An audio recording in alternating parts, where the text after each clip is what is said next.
Good morning, everybody. I think we will slowly get started.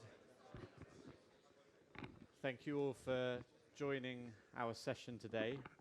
To start with, it's my pleasure to be co-hosting this session with my co-chair, Karen, please. So I'm Karen Skøtte Larsen, and I'm a Dane.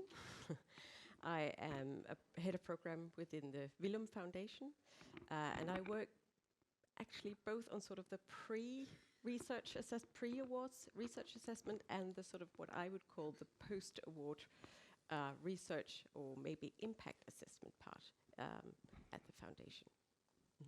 Great. And I'm James Morris. I work at Science Europe with the Association of National Public Research Funding and Performing Organizations across Europe. And at Science Europe, I deal with all our activities relating to research culture, of which a major part is research assessment and research assessment reform.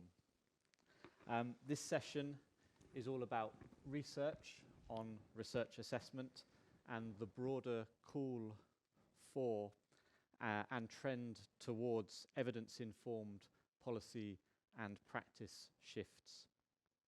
This is a topic that we've seen become an increasing priority across our Science Europe membership, and it can be viewed through engagement with initiatives like GRIOS, like the Barcelona Declaration, and is explicit in Kawara Commitment 10.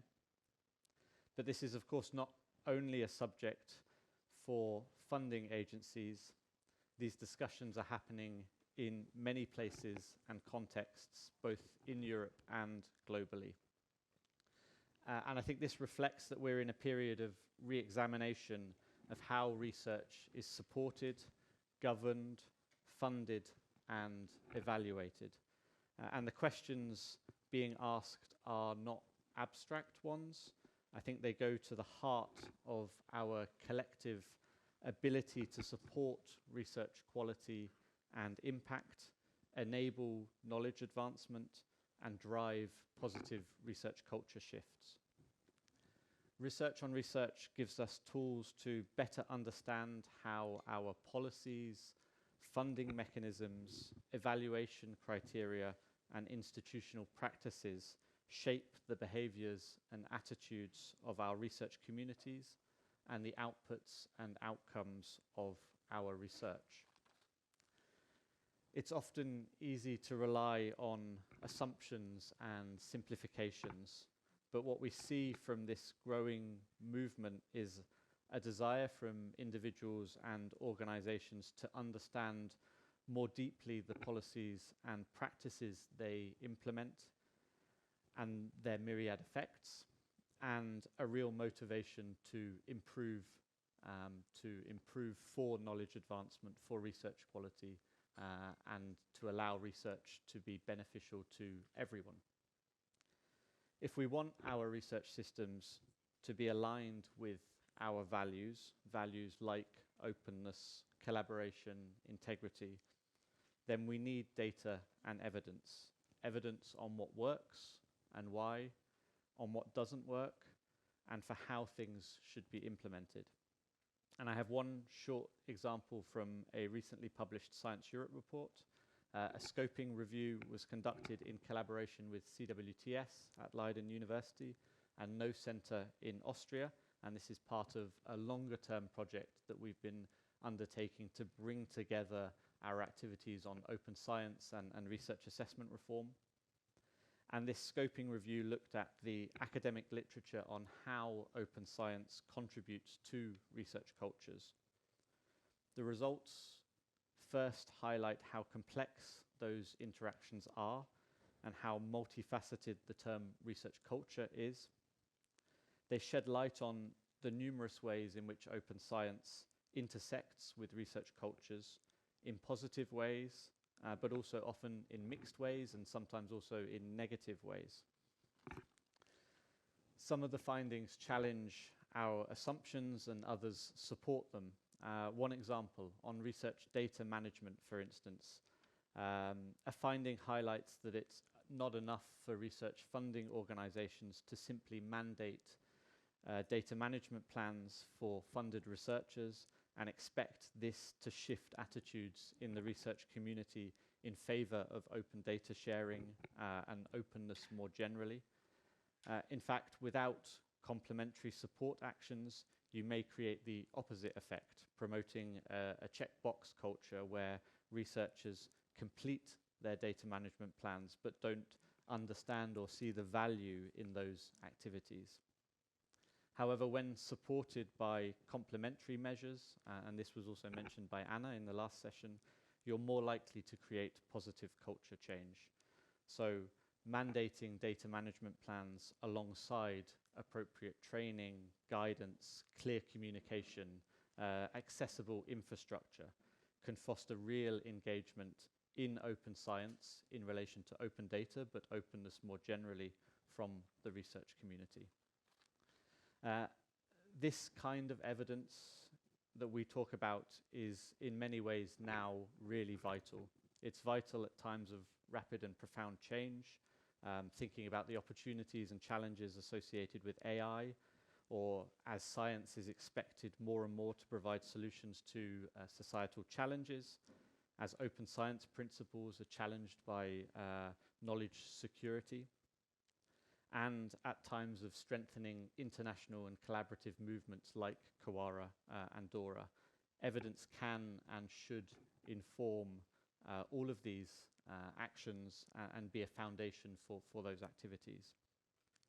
We have a really excellent panel today to talk about research on research assessment, and we want to make this session interactive.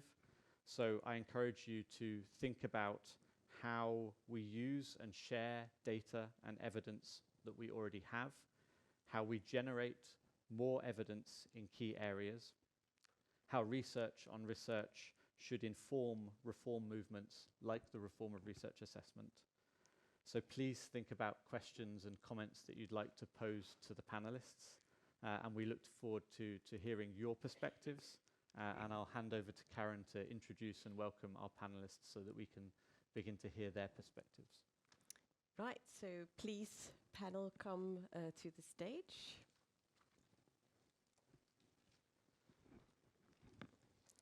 Find a nice place for you to sit.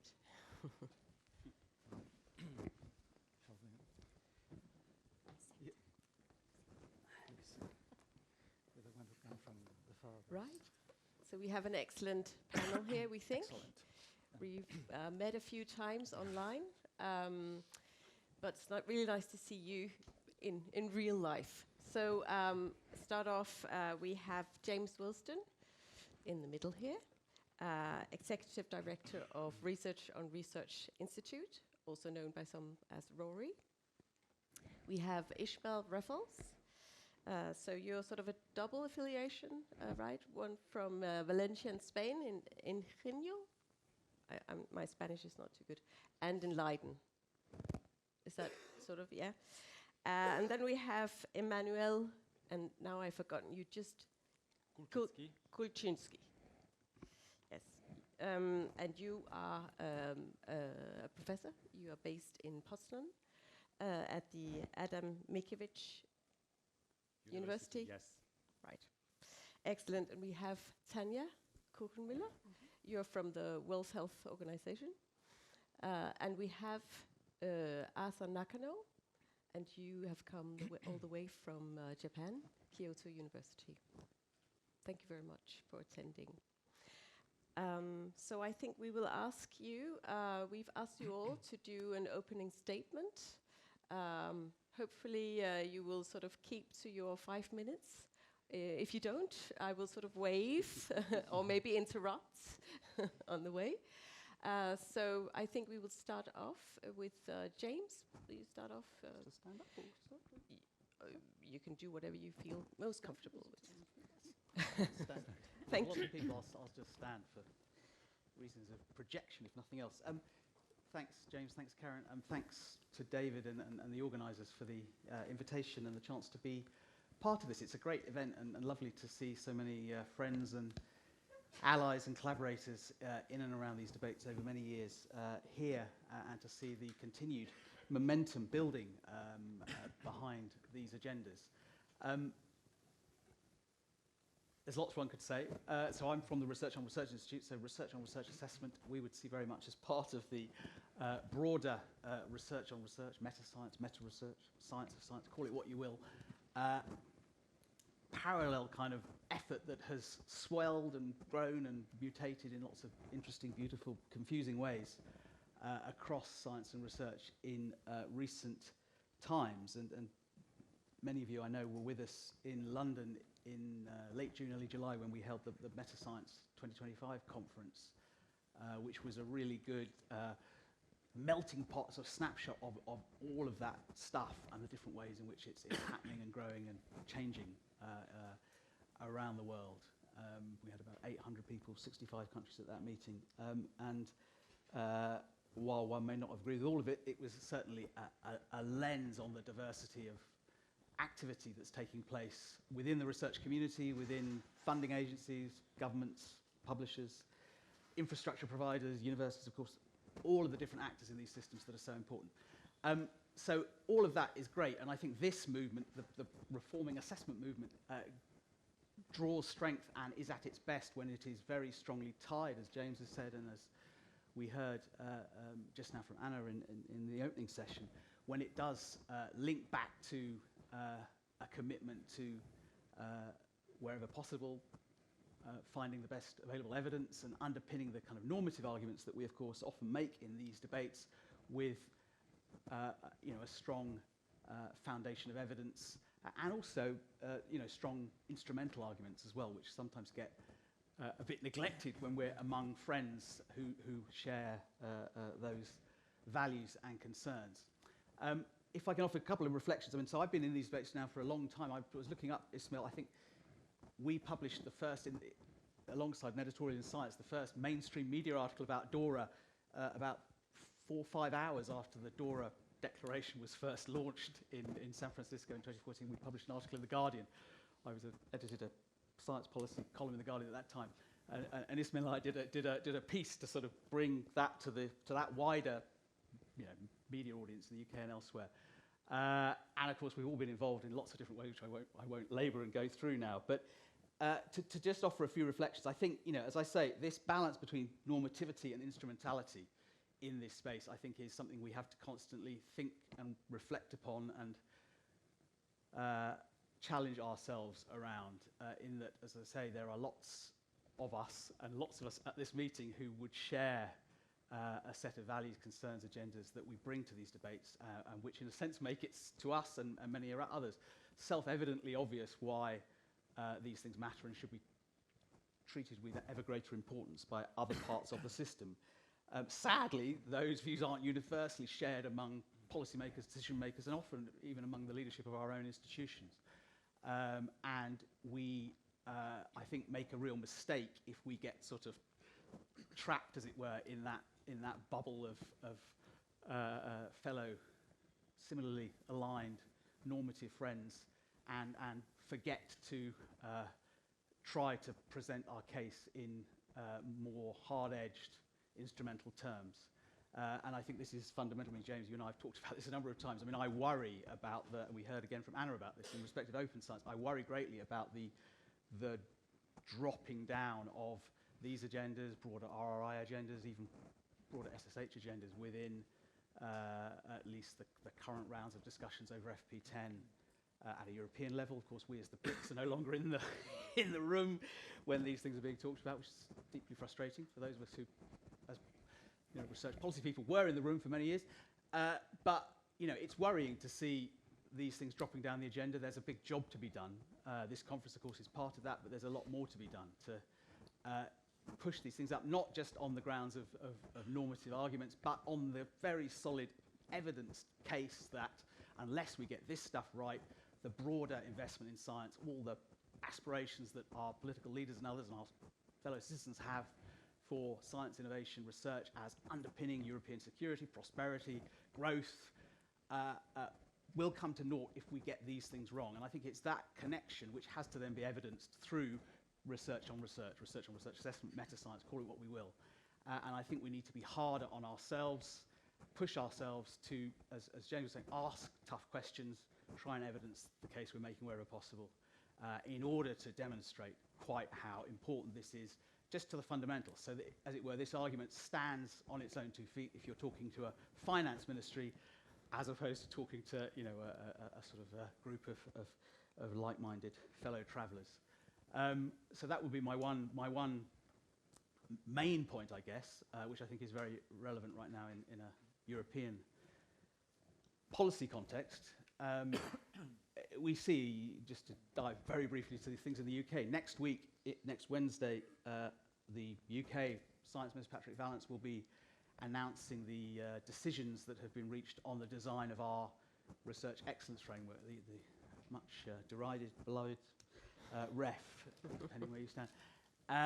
And that's an example of what I'm describing. I mean, there we had a set, I mean, I was involved with Lizzie Gaddett, Lizzie's in the room, Stephen Curry and others. We were part of the mix that gave rise to a set of proposals for further reforms of our system. As you know, we brought Impact in 2014 to now bring research culture in more prominently. These proposals were put forward.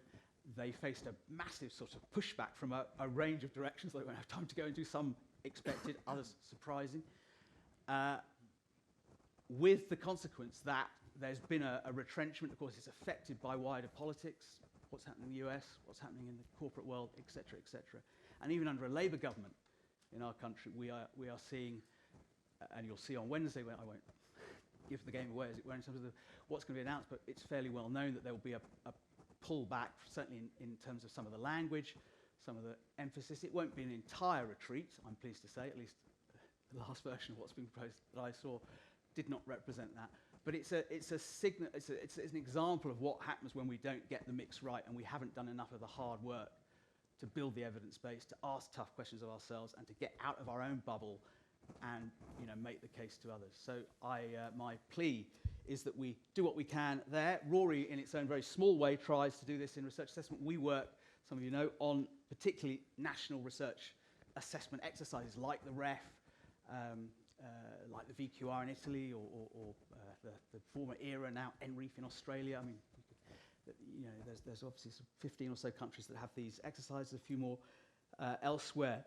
And we've chosen that piece, as it were, of the assessment jigsaw because it seemed to us to be one that really did merit, need, require, and would benefit from more of this kind of systematic evidence gathering, comparative analysis, you know, quite sort of deep technical work. And colleagues here, Gunnar, Alex Rushworth, many in the room who work with us on that, which Jon Holm, I can see at the back there from Norway. It's a great project. I haven't got time to talk about it. It's on the Rory website. There's this orange book which says a lot about what Rory does. But I'm not here to plug Rory. I really want to say it's great. I love this community. I feel very much part of it. I feel very much at home when I'm among you all, among friends. But I think we have to shake ourselves out of our complacency if we're to win the arguments that matter. And we have to evidence those arguments with more robust data and, you know, use the methods that we have at our disposal thanks to advances in meta-science and other fields. Thank you.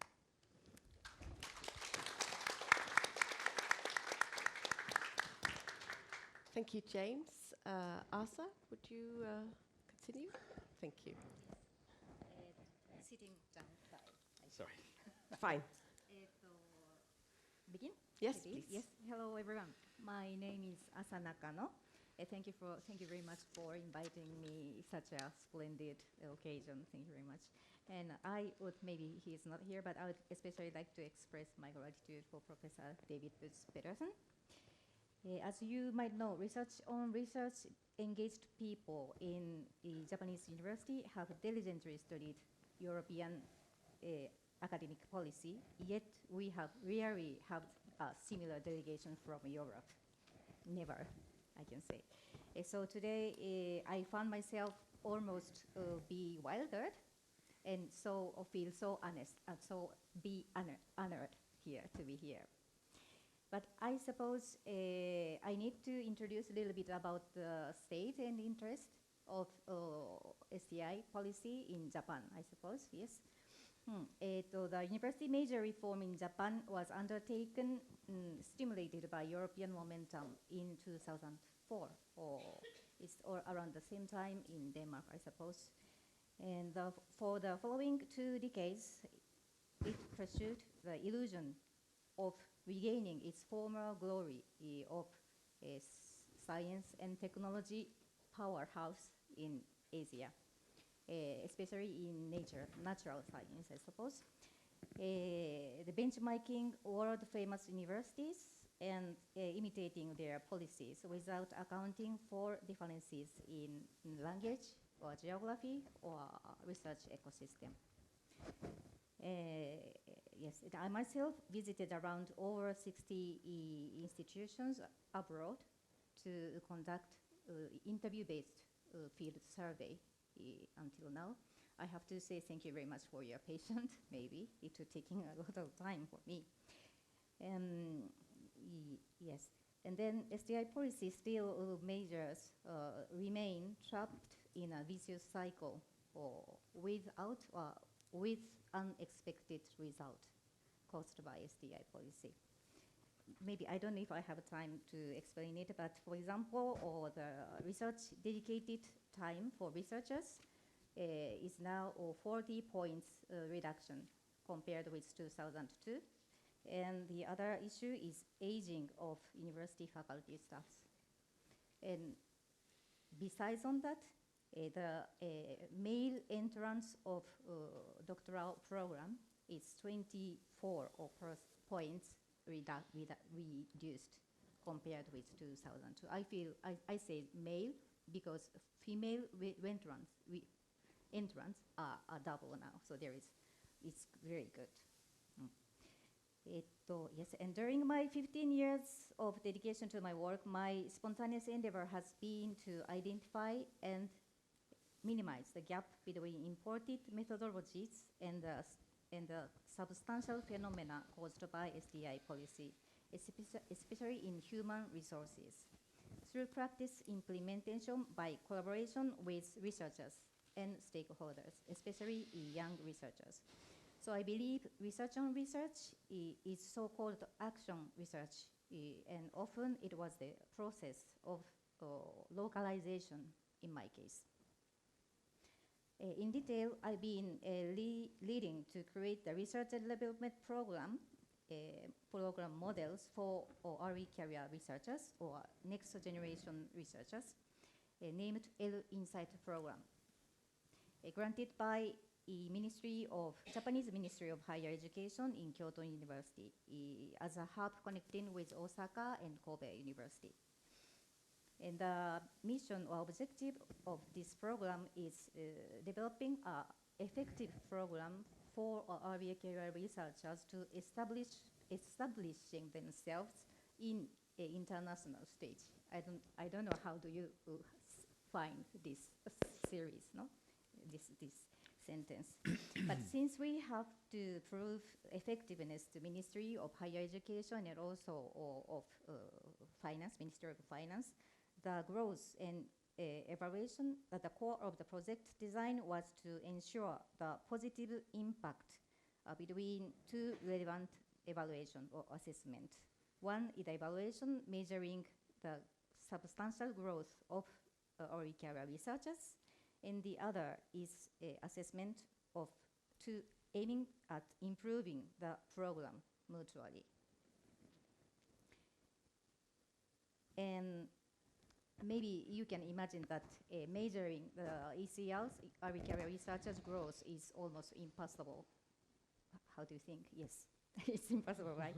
Yeah, because the ultimate goals, individual ultimate goals of early career research takes a long time, maybe 10 years or 20 years after they reach, compared with the short term of a program, a governmental program. And the other thing is measuring with unified indicator or even setting KPI is impossible also. But Ministry of Higher Education asked us to do so.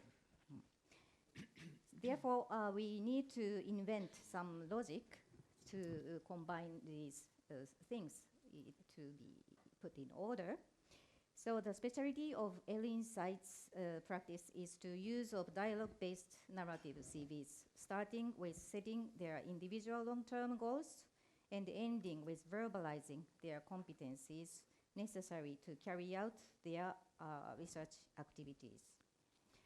And its framework structure is divided into 3 dimensions based on the entities performing their research activities, or just activities, namely I and we in small group and they. Yeah. Maybe we can talk each other what I'm saying now or later. It's a little bit complicated. Yes, and then, but by the 6 years accumulation of those raw description data and its creation model, our core innovation is now found as 15 essential core competencies for accomplishment or contributions of research activities. And it's incorporated with into Kyoto University's mandate training program for graduate students. This is significant for us because it established a methodology rooted in Japanese unique practice rather than imitating EU-made framework. Asa, Yeah. if you could round up. Yes. May I continue? Just very shortly. Okay, so Yeah. I skip Yeah. many things. So this research assessment method was ignored and received the lowest point in mixed evaluation for the first 5 years. But there is now a growing understanding of the evaluation system's capacity to drive meaningful change of researchers. Throughout the period of low ratings, these professors sitting here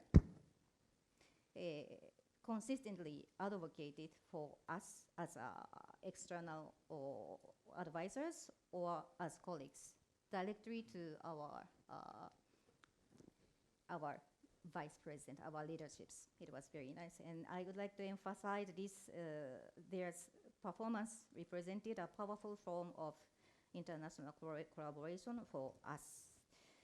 And this is the last topic, but I'd like to say 20 years after university reform, Japan is poised for another big wave. Consequently, Kyoto University had to adapt research evaluation for entire university now.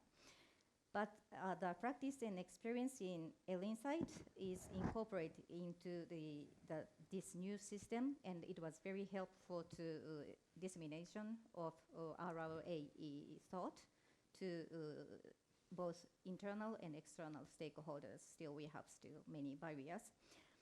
And yes, and it crystallized it named common framework. And the leadership is the Vice President Kitagawa, Susumu Kitagawa. Recently, he has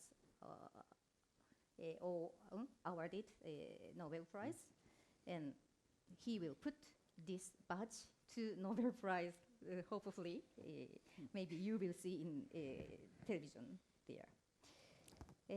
So in conclude, what we have been demonstrating are the practice of the democratic process of creating a research assessment system and its insignificant contribution of research on research as action research in this decentralized era.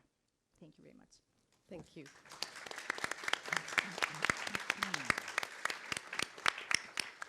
Thank you very much, Asa. Ismail, will you? We said Tanya before. Is that Well, here in I have you listed. So if you can accept Okay. that, Ismail. Well, I wanted to bring some resolve into the session, but I would like to follow on from Anna Persik's presentation that highlighted global inequalities in research. We all understand that research is a global endeavor, yet many of the policies are national. And the research assessment also national. It's not just the UK and the Netherlands, which are the highly studied assessment systems. They differ incredibly across countries and continents. But our research systems are extremely unequal. in a moment in which we have global problems. And what I'm going to do is, hope I have the time, is to share a bit the importance of research assessment in these inequalities and just put a brush on the type of research that can be done on this. The argument is that research assessment is one of the factors that reinforce inequalities in science. And that having these inequalities means that the inequalities in health, which are already big, become bigger because of the type of research that we are doing in the north and the research that cannot be done in the south. The argument would be that research can show this, and in showing this, it can help in thinking of ways of addressing these inequalities. What do we mean by research inequalities in science? It is well known the case of women health, in which there's been a lot of research on men's health as being human health, and not considering women in clinical trials of women-specific conditions. It is well known that diseases associated with affluent populations, the prostate cancer that I may have not in many years, have been much more studied than heart conditions which affect the poor populations here in Copenhagen, in Salvador de Bahia, or in New Delhi. And also in languages. The fact that less rich and educated populations do not speak English means that they have much less access to the scientific literature or the translation of the scientific literature. And if we look at these inequalities, it turns out that research assessment actually favors each of these factors. It favors research on cancer, it favors research on mainstream topics which might not align with women's health, it favors research which has funding from the political economy. If there's less investment in a topic, there's less research, then research is less excellence. I know that this is an excellent panel, but whatever. There are less students, there is less prestige, and there is a reinforcing wheel. That means that with less investment in the start, you end up with being less excellent, and topics get understudied in relation to their social importance. Now, this is particularly important in the global south. And when we say the global south, we can think of it in multiple scales. It's a problem of the poor neighborhoods here. It is a problem in Southern Europe, Eastern Europe, and much more when you go further to the global south. And this bias against discriminated topics that research assessment is doing happens both in metrics, which pretend to be objective, and in peer review. So we have a problem. And just how this happens in metrics is that there is evidence that the type of RORI work showing that middle-income countries, there's evidence showing that researchers that publish in diseases of the north in middle-income countries receive more citations than researchers in middle-income countries that publish on the research that affect their own research. And of course, when we go to the peer review, the biases are well known, for example, in issues of gender. So what can research do about these inequalities that have an impact, these inequalities in assessment and have an impact on how research makes an impact in the world? The first thing we can do is to study these biases. So our colleagues in Aarhus, here we have people like Jans Peter, have been looking at evaluation processes in different evaluation systems, not the least the Willem experiment, showing that it's not only peer review, that there are structural inequalities in the results. What else can we do? We can look, and this is something that can be done at many levels, right? Studying evaluation processes in peer review. What else can we do? In CWTS, we have been trying to develop more fine-grained, and in many other places, but more fine-grained indicators that are more contextualized, and bringing some dimensions such as gender in the picture. Would you round off? Oh, I didn't understand your message, sorry. So the second 2 points more. So what we would like, the vision that we have is, rather than having one observatory of science that looks science as though it was a single object, to look at science from a multiplicity of perspectives. So if you are in Salvador de Bahia looking at malaria from the poor neighborhoods, the public health perspective is valued. So having, we call it the multiversity, being able to contextualize the indicators.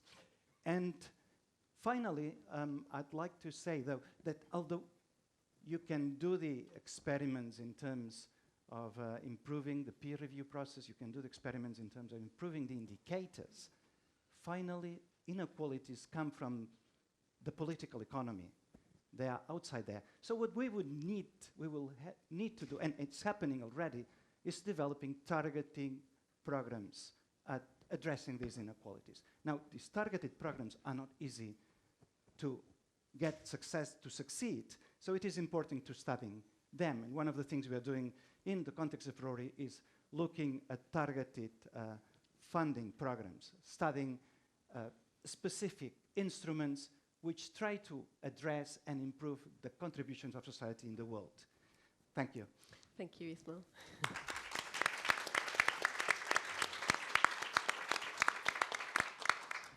Now we have Tanya. Good morning, everyone.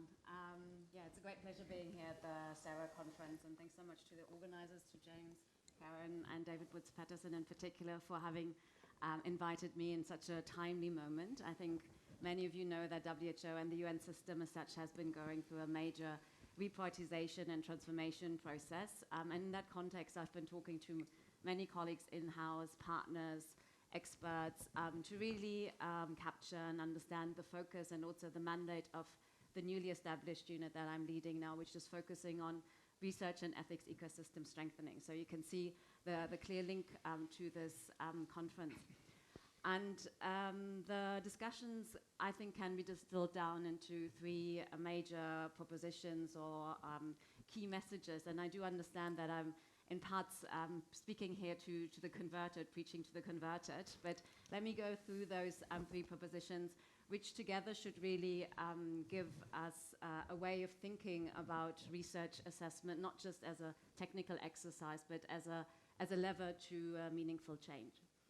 So in terms of a first proposition is that assessment must drive change and not just counts. And I think we have all been very exceptionally well equipped in measuring activities such as projects launched and papers published and funding secured. But I mean, we are also aware that measuring is not an end purpose in itself, right? So when we think about assessing research and assessing research systems, it should more be a catalyst than a scoring board. And what we need to ultimately see is that we are shifting practice so that with the work that we are doing, we are leading to better methods, that better and stronger ethics are being put in place, and also that research is better used.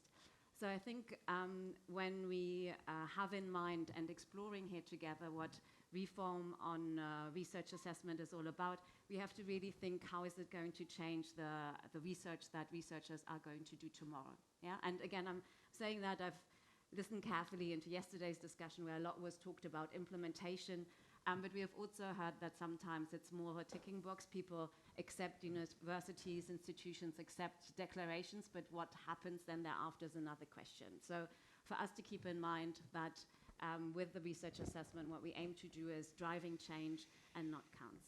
The second thing is, I mean, what do we value? Is volume actually what we value? And again, I know that's not what you would be responding, but nonetheless, there's a lot of seduction.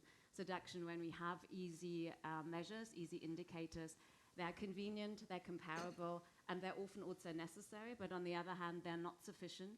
And they're also sometimes counterproductive, because if we over-rely on them, we are incentivizing quantity over quality. We're discouraging collaboration, science teams. We're discouraging as well also interdisciplinary work, which we have to do if we want to address global complex problems. And also the equity and diversity agenda that Ismail was talking about is not really taken into consideration. Last but not least, if we take these indicators, we are not looking at in how far research is being used and in how far it's changing outcomes. So in that sense, for us again to see what kind of values do we have and how can we make sure that the values of usefulness and of impact are actually being systematically embedded in the work that we're doing. So these are the two main propositions in many ways, but also how can we then move this forward in a constructive way? And much of the work that I've been doing with WHO, I mentioned a broader spectrum and portfolio that I'm now heading, but so far it was very much on the science to policy interface. And I know we have colleagues here in the room from the European Commission. Alessandro is in the back, and also from FuTrust, Ben is here. Who have equally looked a lot at the science policy interface. And using the body of literature here and that this area is studying how research can be better used in decision making is, I think, a very valuable contribution to the discussions here. WHO has done a lot in this field. We have a major initiative that looks at capacity building of evidence-informed decision making and institutionalization in this field. We're also doing assessments at country level with country, co-produced, so that we better understand the evidence to policy ecosystem. But what I wanted to mention here is another initiative that we launched 2 years ago. WHO has a mandate of formulating global research agendas on various topics, on migration and health, tuberculosis, malaria, where we co-developed, collectively developed with the community a global research agenda on knowledge translation and evidence-informed policy making, the first of its kind. It's multi-sectoral. And there are 19 gaps that were identified through this collective process. And I think a couple of them are quite relevant for this community here as well. That is, on the one hand, looking at identifying methods, standards, measurements, and metrics to assess the evidence to policy systems and activities more specifically. So again, how does the reform on research assessment, how can we maybe expand it to also include these kind of metrics?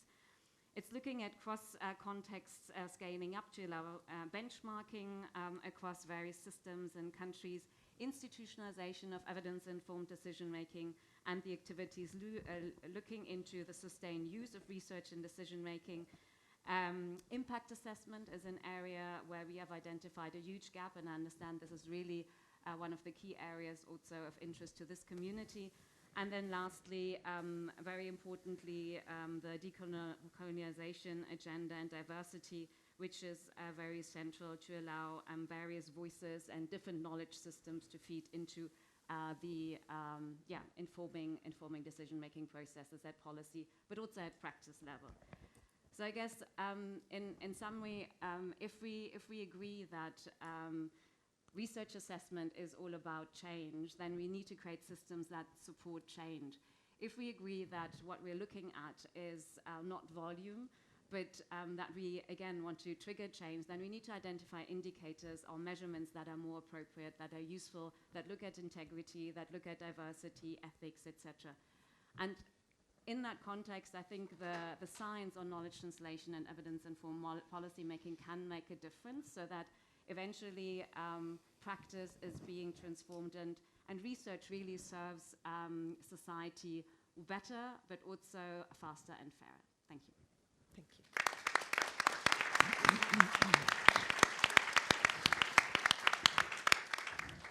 Thank you, Tanya. Emmanuel? Thank you very much for having me here, and good morning.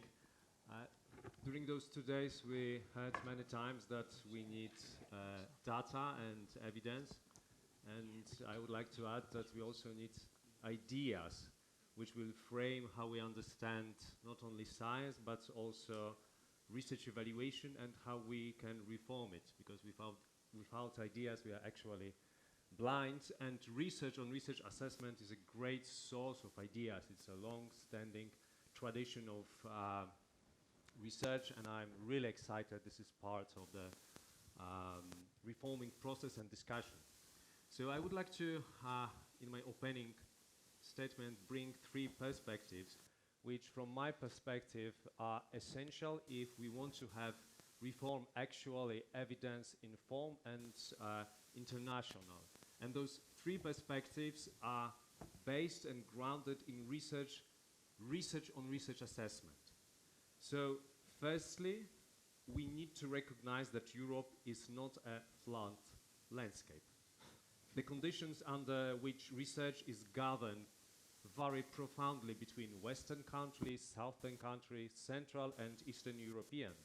In such countries as the UK, the Netherlands and Denmark, many reforms can be piloted or implemented directly at the level of universities or funders. But for instance, in Central and Eastern Europe, most meaningful reforms require changes in national legislation before institutions can act. So this is not a minor detail. It fundamentally shapes what kinds of innovations in research assessment we can implement, at what speed and by whom. So without acknowledging this, we risk that reforms cannot travel across European continent.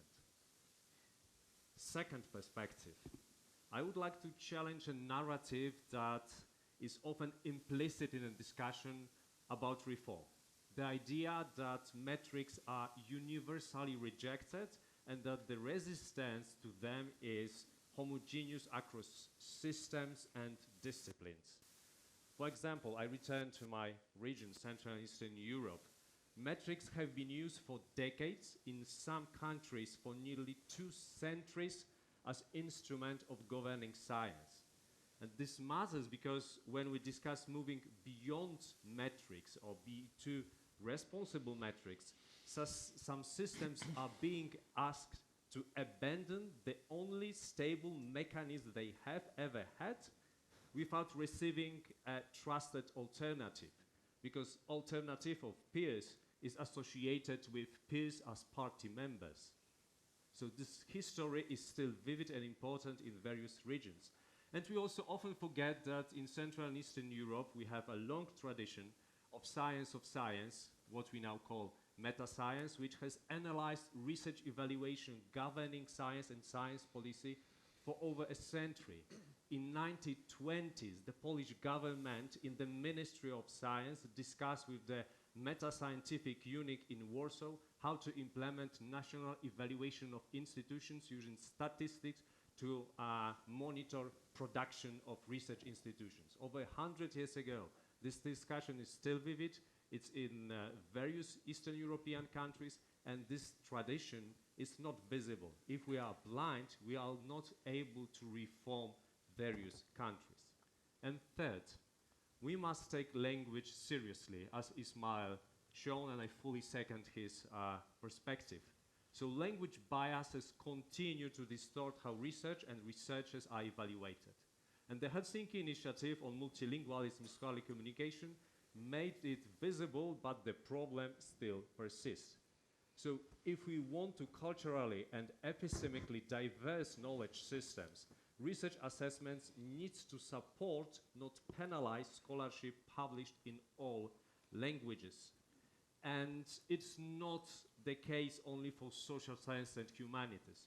Research studies in research on research shows that the language is important for all disciplines, and researchers in all disciplines, starting from biology to physics in various countries, publish in multiple languages. So if we want to reach local communities, local audiences, and have actual output impact for the communities, this is very important, and AI is only a partial solution, because low resources languages will always be translated via English as a proxy. So arguments and evidence and data for those three perspectives are in research on research and research on research assessment, and a closer dialogue between research and policy is more than needed, because a lot of this evidence is actually here and almost ready to use. Thank you. Excellent.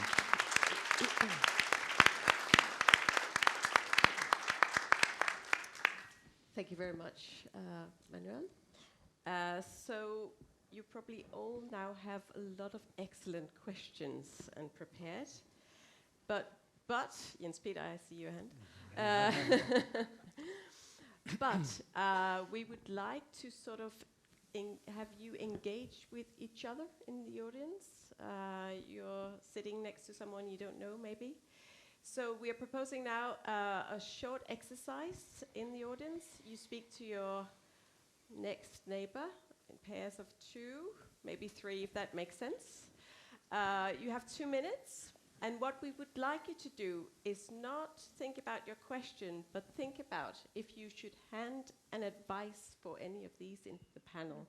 What kind of advice would you give them when they need to work on research assessment in future? So please, go ahead. I'll stop after 2 minutes. Thank you. Hello. Great. Nice to meet you. It's buzzing. Are we supposed to do this as well, or are we Sorry? are we supposed to do this really as well? good. I think, I don't know. Advice for ourselves. Yeah, half an hour for questions. That's interesting hearing Yeah, about that's the great. changes at WHO. Yeah, I think what's very Jeremy's nice role to has have kept also evolved. it's really Yeah. broad, Tell it's me really more about broad and that. yeah, diverse. it's my great sadness. What's the what's He, so he's still at WHO. yeah? And leads another Yeah, division. So we have 4 technical divisions Because now. One is humane in science Japan has division, many local where we have a new journals, chief right? scientist. But And then we have not all of them. emergency. Some in Japanese, We but some have, English systems. of And then local the third is societies. basically Bring all forward the their, communicable and non-communicable advice diseases. So it's the biggest, it's a So lot I of think, responsibility, yeah, it's the biggest we can division ask them- that He's he's now the leading leader. that. Yeah, yeah. Why did that move? I do not know. He wanted it, or someone I know, wanted I it think, for no, him? no, I think it Will was, you take over he was now asked to and do it. talk? And then he didn't I can, decline, but, maybe I'll just say yeah. one sentence I about can some personally points. say, because he was my Yeah. second level supervisor, And now right? we can invite Huge your- loss, huge loss. Yeah. No, I mean, Or any questions you have. Yeah, I know the two of you have a long history. well, yeah, I mean, but Yeah. But I mean, It's funny to fortunately, he's sit still here, around, right? but he's so- still there. Yeah. Yeah, And who's the new chief scientist then? Because Her name is Sylvie Briand. right. So it's someone who has been at WHO for a very long time. Yeah, so she has now taken over. It's a fairly short From period of where time, was right? it? France. Right. Yeah, it's a fairly short period of time because we're going to have DG, Director General elections coming up. So in fact, the campaigns are going to start after the next executive board, and then in May 2027. Yesterday I thought there were so many Danes that I met all the time, but today I think I see will be more elected at that level. mixed, So Assistant Director General, Chief Have you met Scientist, many that that you level is know? really Okay. I don't fully understand. No, but and they will change. There are sometimes exceptions, and maybe Jeremy will stay. It's a crowd that But we're otherwise, quite it's usually rotating. always the way. Yeah. Yeah, by then yeah, I yeah, suppose yeah. There are not many opportunities to have this kind of size of conferences on research how old is assessment. Jeremy now? Yeah, I think he's reaching retirement age. Yeah, but that's looks maybe very, also very No, does it look like away it? from Exactly. that. It might sort of be. I think there are some very metrics-based having the US conferences, right? Maybe they pulling, should I mean, open like up money being to put- I mean, maybe it must face be- more. Yeah. Crippling. I mean, how is it? Yeah, this is why, I mean, we have lost 1/4 of our staff. We're going through Yeah, this yeah, prioritization so exercise. in English, we yeah, cannot yeah. sustain all the activities that we did beforehand. And it's not only that they're pulling out now, and so Yes. because Yeah, they announced it 2025, we didn't get their contribution, but already in 2024, because the US always pays at the end of the year. So it's now 2 years. Yeah. and that's a huge Yeah, and then chunk we of can't money, see right? those. And what share of the WHO Yeah, budget were they paying? Yeah. Roughly. I don't exactly know, but they are the biggest contributor. And then on the one hand, it's the Hello, regular everybody. contributions, it's the voluntary contributions, and it's all the technical work. I mean, all the work Can that we I, did in the past with CDC, etc. Right? Yeah. Were huge contributions. And have other countries stepped to fill the gap, or A bit, but others I have feel, pulled out, I right? mean, we've obviously cut all They have a very Yeah. nice team. I feel if I don't stop you, you'll carry on for the rest of the session, which is great. That's what we know. wanted. But I think you also probably have some perspectives and questions for the Yeah, panelists sad. as well. So thank you for those interactions. I think we heard some great perspectives from all our panelists. Thank you for your contributions. We heard from James about the question of how we bring the agendas that we probably all agree with in this room to a political level, and what the role of evidence is in generating narratives that are attractive at that level. From Asa about some of the systemic and structural challenges that you face in Japan, some of the particularities of your system, but also maybe some common challenges that we can learn from our respective systems. Ishmael on the really important topic of inequality in what research is done and how research assessment can sometimes perpetuate that. From Tanya questioning what reform of research assessment is really for, that it's a means to an end, and there is a kind of a broader common goal, and we need to keep sight of that. And then Emmanuel, that we sometimes lazily refer to Europe as this single kind of common entity, and that there are major differences that exist within Europe, and we have evidence of that, and we need to use that as part of our reform discussions. So please, if you can raise your hands, if you have either a comment for the panelists or a questions to them. And I saw Sylvia was very enthusiastic.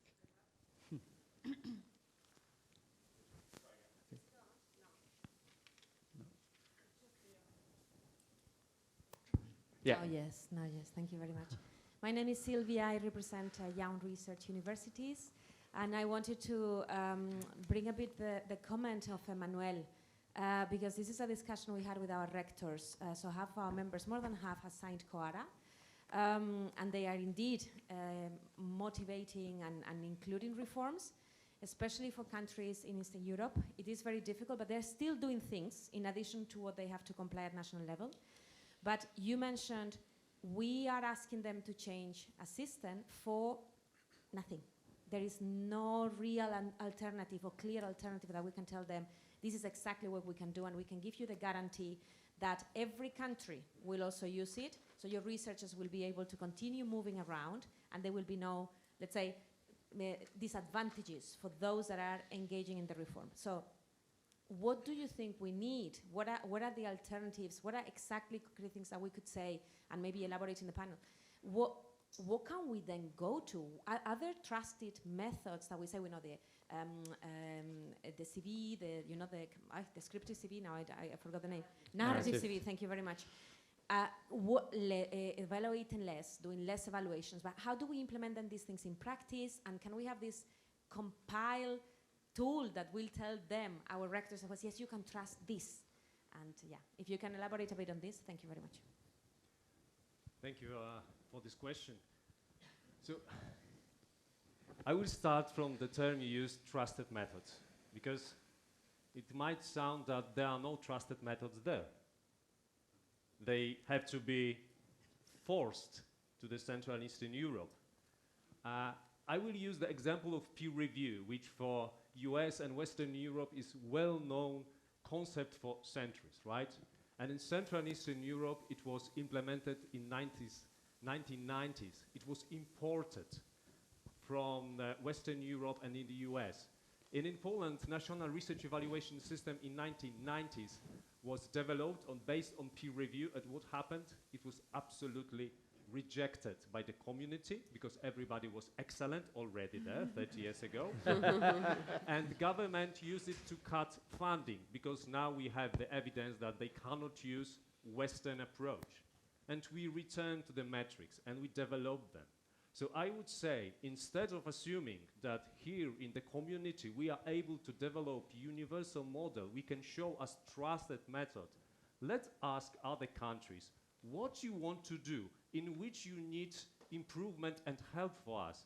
How would you like to, for example, improve your metrics? And they can say, help us to feed metadata to OpenLX to use open infrastructure also for our languages. How we can do this on the European level? We have EU and we use Scopus and Web of Science. Guys, what we are doing here, right? So without assuming that we will have trusted methods imported to other countries, let's assume that we can develop and there are already solutions which might need some improvement, tweaking, and adjusting. So I would say it will be a better and fair approach to those regions. Thank you. Do any of the other panelists have any further comment on that? Ismail and then James. Well, maybe one difference, I have many agreements with Emmanuel, but one disagreement is that the fact that the system rejects a different approach maybe reflects the conservativeness of the system. Doesn't mean that you have to adopt to local conditions. But there are possibilities of developing alternatives from within. So in Latin America, there is the CLACSO, which is the Latin American Society for the Social Sciences, which has developed the Latin American Quara, FOLEC, and they have a school for evaluators in which ideas about reform are being discussed and proposed. So there's a possibility of developing alternatives from within, taking into account the local context, but challenging the existing structures, which might be conservative because of power resistance, not because of adequacy to the local context. I mean, I was also going to say I agree wholeheartedly with Emmanuel's main point, and I think, you know, it is very important. I remember more than 10 years ago now when I wrote the Metric Tide review for the UK government on metrics, obviously focusing on the UK system, which, as Emmanuel reminds us, is you know, very different from many other systems. But going then, being invited to talk about it in all sorts of places, and rocking up about a year later in Bogota, in Colombia, and doing my usual stick and presenting the ideas of the Metric Tide and linking it to Live Manifesto, all that stuff. And then sitting down with a group of postdocs, you know, afterwards over lunch, and them say, well, yeah, this is all great, you know, we understand where you're coming from, but, you know, what you're proposing literally is the only bulwark in our university against, you know, the dean appointing his nephew to every key, and you know, it is so important that we are alive to the contextual differences within which these different design options are being implemented. I think with Dora, as it's become more global, has become better and better and more nuanced at that. I think Kawara clearly, I mean, it's also made a lot of progress, still some way to go, given its structural Europeanness, you know, which is not any fault of Kawara, just to do with the way it's been set up. But we do need to keep working at that. I mean, the other thing I think that's so important is that we as a community here in the RRA space take much more seriously the challenge of burden and bureaucracy. I mean, we've talked about a lot of the reasons why there are problems with existing assessment systems, but one big line of critique is that they have become progressively over time more of an onerous imposition on the system, that they create their own costs, and I don't think we prioritize that. Goes a bit back to my point about instrumental kind of arguments for this stuff. We don't spend enough time on that problem. We're very good at designing ever more perfect, and I'm guilty of this myself, so this is criticism to me, I'm making to myself, not to you. Guilty of designing ever more sort of elaborate, sophisticated mechanisms and methods for capturing the wonderful, gorgeous, heterogeneous diversity of research in all its multicolored, magnificent forms, but which then bring with them, you know, extra work, whether it's narrative CVs or it's this process or that process or the other process. And I think, and this is where I am quite attracted to some of the AI solutions, where I think, you know, not obviously to be implemented crudely or simplistically and needing to be tested and all of these things, but when I see at least experiments where people are using some of these you know, LLMs and other things to just speed up, accelerate processes, or other options, distributed peer review we've been trialling with the Volkswagen Foundation. UK RI has been doing the same now on a larger scale in the UK system. Through that simple intervention, cutting the time between application and decision by about 60%, not right for every call.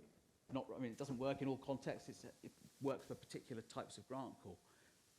But, you know, that we need to just be more adventurous, more open to different methods, and we need to just keep taking seriously the need to cut the costs that we as a community are, through our well-meaning, virtuous quests, imposing on the rest of the system.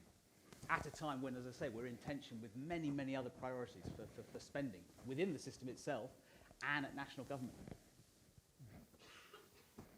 Yeah, maybe just to add a thought, because I mean, Manuel, you spoke about also the resistance, right, that you have seen in Eastern Central European countries, and we heard throughout the sessions earlier a lot about incentives and championing, and I'm wondering, because I used to work in the WHO European regions, covering Central European, Eastern European, Central Asian countries as well, and at least in the health sector, WHO is an authority that could also make changes in view of national health research systems linked to health.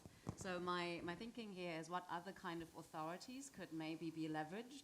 We heard you today about UNESCO and the recommendations, which is very strong, was adopted by member states. If we wanted to induce change processes, who are the different actors that we should be including, and that could be the UN as well. Yeah. Can I comment too? Yes. I tried. Today I talking about imitation and localization, right? And imitation and localization sounds quite similar, but imitation is, the ultimate goals of imitation is to be the same. And then in the how can I say, the structure will be co-centric, like centers and very hierarchical or system will be emerged, right? But what needed, for example, Japan is far from Europe, but what we need is a localized, a contextualizing of the local system. But for drive this contextualizing, those informations or data from other countries is so helpful, because the comparative studies is needed, and also even the narrative data, raw data will be so helpful. Therefore, I conduct a lot of interview-based surveys to develop our new system, localized system. And I think it will also very nice if we can establish some co-learning system of research on researchers training on this way. And then it will be the multi-centric system can be established in research on research system, I suppose. Thank you. Can we take a question maybe from this side of the room? I'll take two, Frederick and then Pastora.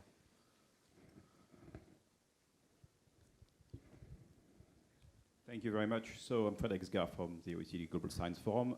So first we had a recommendation for the panel, I think, which is first, for decision makers, you need to develop strong evidence that illustrates the fact that the current assessment system is not responding to their needs and has a lot of limitations. And second, you need to develop the evidence that reforming that research assessment system will respond to their needs. Without those evidence, it's very hard, as you mentioned, Emmanuel, for a government or for the head of an institution to initiate what is really going against traditions and a system which has been established for many years. And then I have a very precise question for Nakano-san. In Japan, in recent years, there have been the development of a number of mission-oriented projects aiming at solving a number of complex societal challenges on energy, et cetera, and they quite often involve public and private partners. Has that led to a change in the research assessment methodology, since just looking at bibliometrics would certainly not capture the results of this project? So has there been sort of an evolution of research assessment methodologies stemming from those projects? Through our, may I? Yes.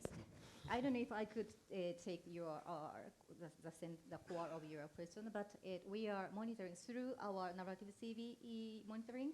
we are also all monitoring all the informations about what they did and why they did, and what kind of competencies they had to drive, etc. Therefore, we can contextualize which policy caused or induced which kind of activities of researcher, and then what results have happened over years and years, because our project is a 10 years project. I don't know if this answer is something wrong, please. I was thinking, the moonshot project, etc., which have been developed and supported by the government. They have clear societal objectives, and has that led to change in the research assessment? You are asking of Ministry of? Yeah, the moonshot project. Moonshot, ne? Yeah. The program, I don't know, I can tell that here or not, but the Ministry of Higher Education or Ministry of Economy don't have clear vision for future. And more, they would like to ask, or they would like to open call from scientists.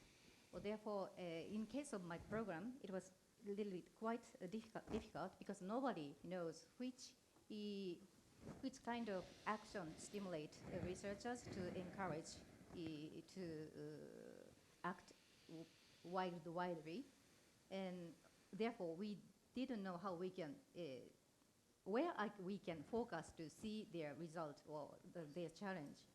So it happens on the almost every programs funded by government. That's a little bit problem. There we will need the research on research analysis, in fact. Okay, thank you. Pastora Martinez from the Open University of Catalonia, but also at the EUA chairing the expert group on open science, and in COARA, the working group on academic career assessment. So coming back to this idea of the national perspective, so the national realities confronted to this European homogeneous landscape, I couldn't agree more with Emmanuel on that side. What I would also share with the audience is that what really COARA brought us is opening up this debate at the national scale, because national chapters were not supposed to be, but then came up because we need them. And for instance, at the Spanish level, we need to discuss by ourselves how do we want to discuss this, because the ref is great, but not really translated to the Spanish reality, or the NORCAM or other initiatives are great and inspire us, but we need to adapt them. And the most important in my point is that we need to discuss them with universities, research center, the politics, and so, in order to not be feeling that we are imposed with a thing that is not for our realities. But having said that, and maybe giving you some first evidence at the working group on academic career assessment, we performed a survey, and what we found is, even in those countries, like in Spain and Poland, and Italy and others, that the assessment is more centralized, changes are happening. So institutions are moving. So maybe here we need research on research assessment, cross-national study in order to bring more evidences here. And coming back to the politics, and here I would like to know what you think on, because Emmanuel was pointing out this idea of maybe approaching the problem from another perspective of the open infrastructures and so on. So research assessment is linked to politics and also digital sovereignty and all those things that now we put on the table. I don't know if you can comment on all the other strengths and connections interlinked with politics and economy, this geopolitical situation we are facing now. How do you see it? Thank you.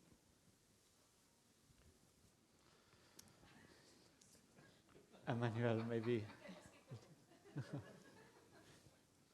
But I think the point you make on national chapters being a place where we can talk about this evidence and contextualize it according to the national system's needs, I think is a really important one.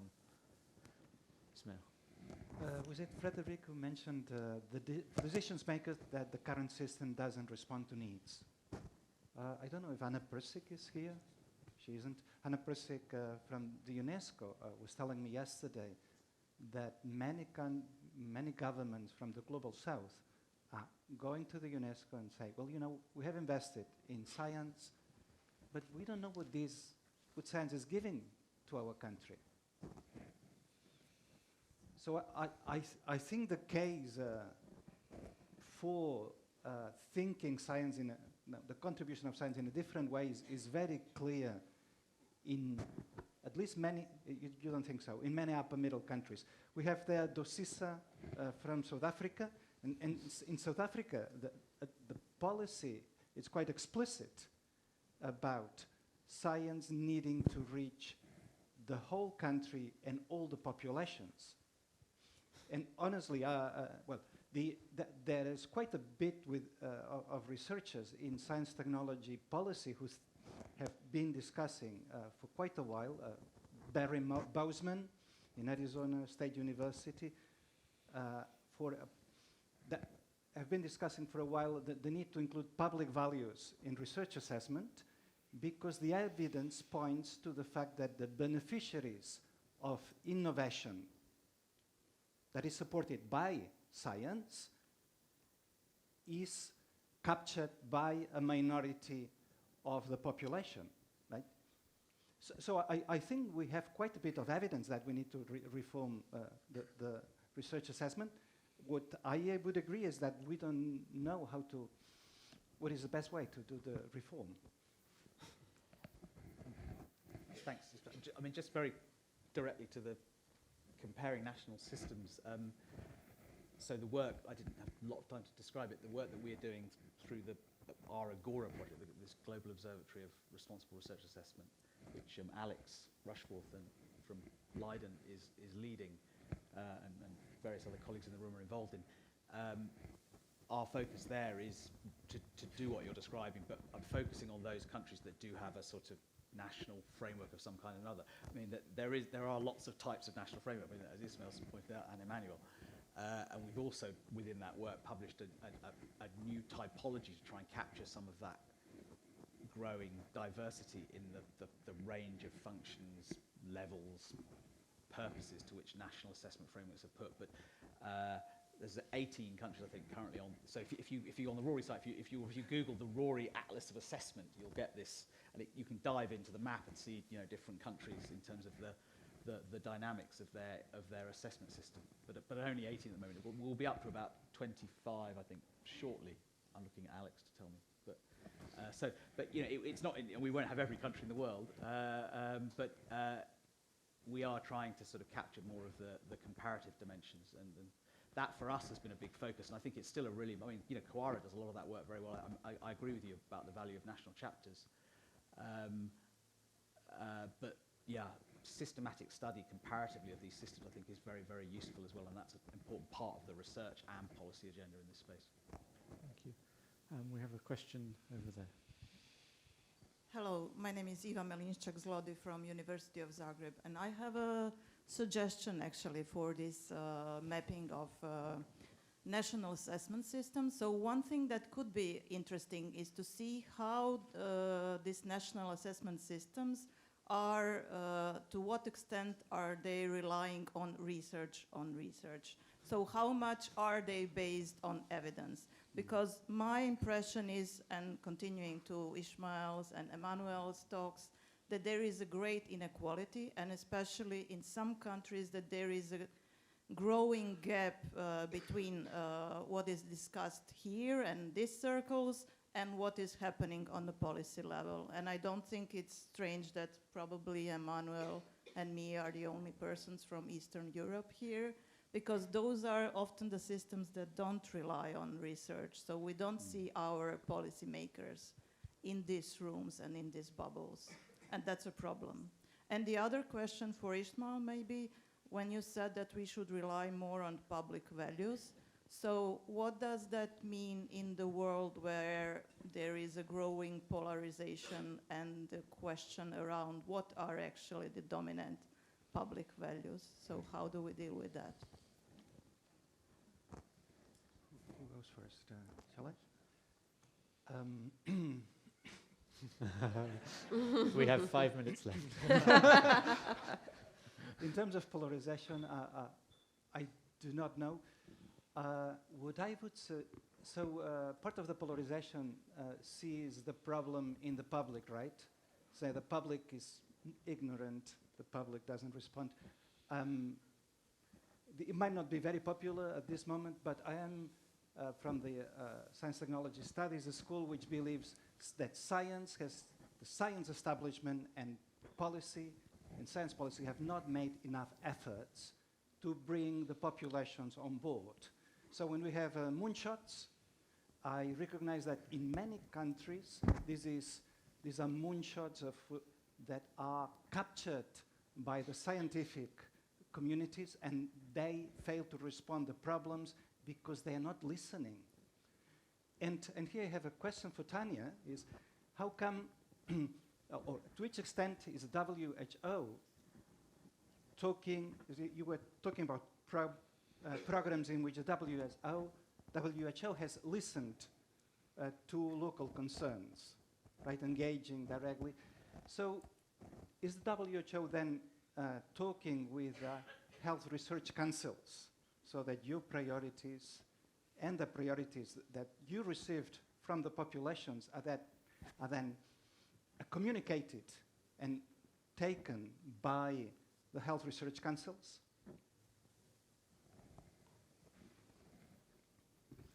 So, yeah, it's a question for you. well, health research councils are definitely one of the key interest holders that we are engaging with. I would say it can be done more systematically to really capture their views and include them in a participatory manner in situation analysis and capturing needs at local levels. Our key constituencies are rather the ministries of health, right? But allowing for a wider interest holder engagement process is definitely a key concern for us. Thank you. I know there are more hands raised, but unfortunately we're running out of time, so I encourage you to find the panelists during lunchtime and ask your questions or give them your suggestions. So as we draw to a close, maybe I can come back down the line with the panelists and in just one sentence, if you could let us know what should or will be the most important contribution of research on research assessment in the coming years. Emmanuel. I would say that the most important contribution is to convince policymakers that we actually have to know the aim of research assessment, and distribution of funding is not enough. We need some bold aim, like reducing inequalities or something else, but just funding mechanism is a waste of time of everyone. Well,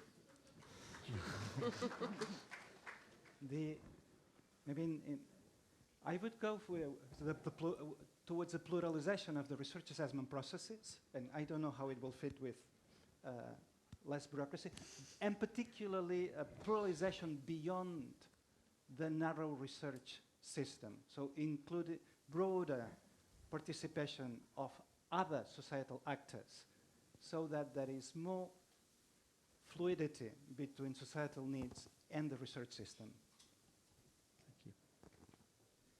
Me. I was thinking about how we can gain the trust on research. And I don't know, in our case, maybe especially or not, I suppose anonymity of researchers can be improved sometimes. Not they. I or we must be the entity of conduct it. I'll go back to what I said at the beginning. I think the real opportunity, the challenge is to evidence the very hard-edged case. I mean, the questions Frederick was asking, why does this stuff make a difference? Why does it matter? Why does the science system depend upon getting this stuff right if we're to do everything else that governments and society want from the science and innovation system? And I think we've got a lot of work to do to really build that evidence base still. Yeah, and of course I echo very much what my co-panelists have said already. in particular the pluralism, but I think seeing the research system and the assessment of the research system as one system which has to also be interlinked with other systems, and that's in particular the system of policy and factors. So making sure that the impact and the usefulness is always more strongly considered also from a systems perspective. Thank you very much. It's been really very interesting to hear what you plan to do and what you would like to work on. I think there is some sort of consistency between what you're thinking and I think what some of the audience has said. Contextualization seems to be a very sort of important topic, and putting trust in the system, and maybe also the feeling of trust from the researchers. And I would like to link towards also the workshop we did for young researchers on Wednesday.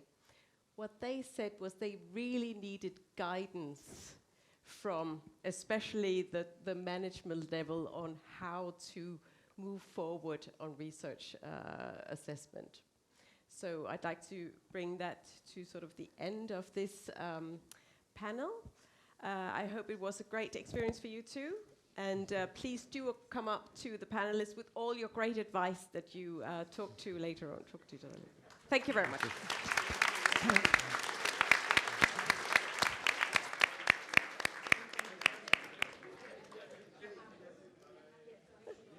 Great. Right on time. Yeah, thank you.